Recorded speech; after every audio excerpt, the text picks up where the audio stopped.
Assalamualaikum warahmatullahi wabarakatuh. Perkenalkan, nama saya Uray Elvina Afriani. Saya mahasiswa dari Fakultas Ekonomi dan Bisnis Universitas Diana Badra, Yogyakarta. Di sini saya akan mempresentasikan hasil PowerPoint yang saya ringkas terkait materi perekonomian Indonesia sebagai tugas ujian tengah semester. Materi yang pertama yang akan saya jelaskan adalah tentang paradigma perekonomian global. 3 paradigma ekonomi. Yang pertama adalah ilmu komputer yang akan menjadi bagian tak terpisahkan dari ilmu manapun termasuk ekonomi. Yang kedua, upaya normalisasi kebijakan moneter di negara besar seperti Amerika Serikat. Dan yang ketiga, kembalinya kekuatan koperasi dalam perekonomian dunia. Hampir setiap negara memiliki sistem ekonomi sendiri. Paradigma pemikiran sebagai pilihan sistem ekonomi yang diterapkan di suatu negara, tergantung pada kesepakatan bersama negara tersebut. Sesuai dengan undang-undang dasar yang dimiliki, falsafah dan ideologi negara dalam sistem perekonomiannya.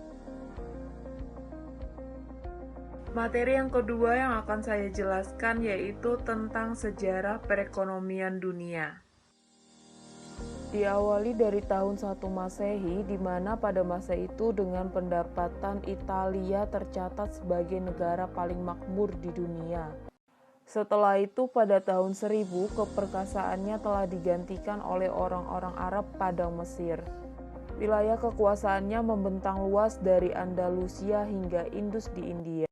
Dan pada tahun 1500, Italia kembali muncul sebagai negara paling makmur di dunia. Pada tahun 1913, di masa berkecamuknya Perang Dunia Pertama, Amerika Serikat untuk pertama kalinya muncul sebagai negara paling makmur di dunia. Sejak berakhirnya Perang Dunia Kedua, Amerika benar-benar muncul sebagai pemenang sejati. Dan sejarah ekonomi Nusantara pernah pula mencatatkan masa keemasannya, yakni pada abad ke-8 hingga ke-10 Masehi. Abad ke-17, Kesultanan Aceh muncul sebagai negara paling makmur di Nusantara. Baik, materi selanjutnya yang akan saya jelaskan yaitu tentang pendekatan sistem dan tren perekonomian dunia. Nah, dalam sistem ekonomi di dunia ini, tiap negara memiliki sistem ekonominya masing-masing. Setidaknya diketahui ada 4 sistem ekonomi yang diterapkan di dunia. Yang pertama meliputi sistem ekonomi tradisional, yang kedua meliputi sistem ekonomi komando, yang ketiga meliputi sistem ekonomi pasar, dan yang terakhir meliputi sistem ekonomi campuran. Adapun 3 tren perekonomian global, yang pertama kita lihat kebijakan yang diambil negara maju yang akan berpengaruh di bidang moneter, di mana banyak yang bilang ini adalah all normal back.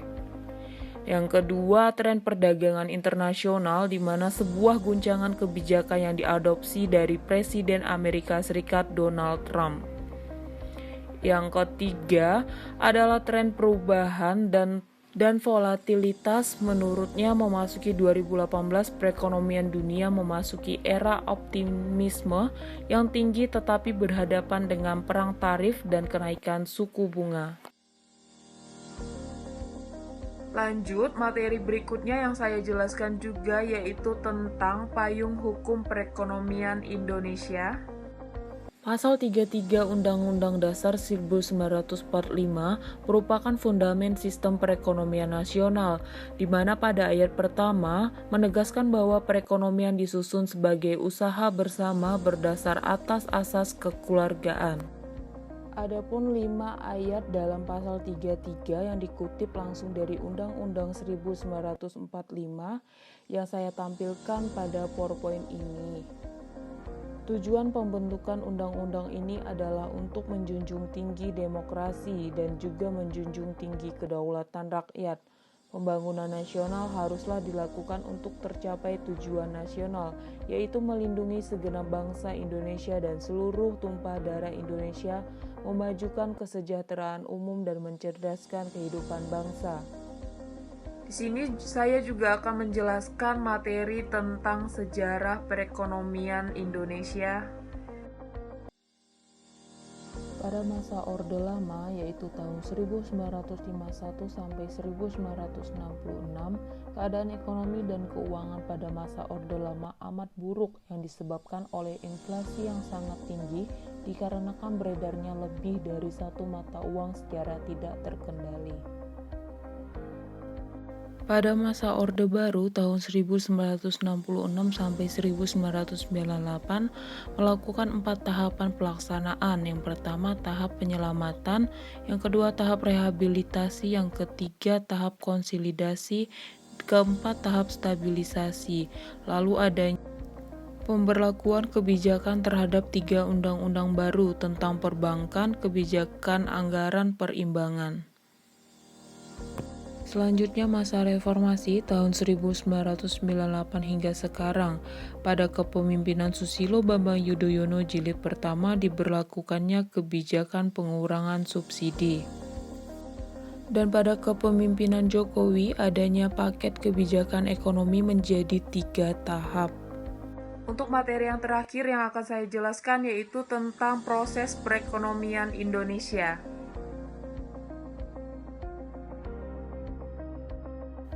Perubahan atau transformasi yang terjadi dalam struktur ekonomi maupun struktur sosial ini sebenarnya merupakan suatu gejala yang sangat wajar bagi perekonomian suatu negara dimanapun. Seiring dengan perkembangan teknologi industri serta permintaan masyarakat modern terhadap jasa-jasa pelayanan umum. Meskipun demikian, hal tersebut akan berdampak pada hal yang positif dan negatif. Adapun 3 dampak positif proses transformasi perekonomian dan ada 3 dampak negatif proses transformasi perekonomian seperti yang saya cantumkan pada materi berikut ini. Selanjutnya, proses perekonomian Indonesia terbagi menjadi 4, yaitu yang pertama proses akumulasi adalah sebuah proses yang menyertai pertumbuhan ekonomi sebuah negara, di mana pertumbuhan ekonomi yang ditandai dengan peningkatan GDP akan membuat terjadinya peningkatan pengguna barang modal. Kedua, proses alokasi yaitu suatu proses perubahan atau pergeseran sektor strategis penyumbang nilai tambah terbesar dalam GDP. 3. Proses demografi adalah proses pergeseran struktur ketenagakerjaan yang mengiringi pertumbuhan ekonomi negara. Keempat, proses distribusi. Proses distribusi pendapatan per kapita penduduknya. Tahap ini akan membuat penduduk yang bekerja di sektor pertanian yang notabene adalah sektor produktivitasnya rendah akan memiliki pendapatan yang lebih rendah daripada penduduk yang bekerja di sektor industri dengan produktivitas yang lebih tinggi. Sekian materi-materi tentang perekonomian Indonesia yang dapat saya sampaikan. Kurang lebihnya mohon dimaafkan. Assalamualaikum warahmatullahi wabarakatuh.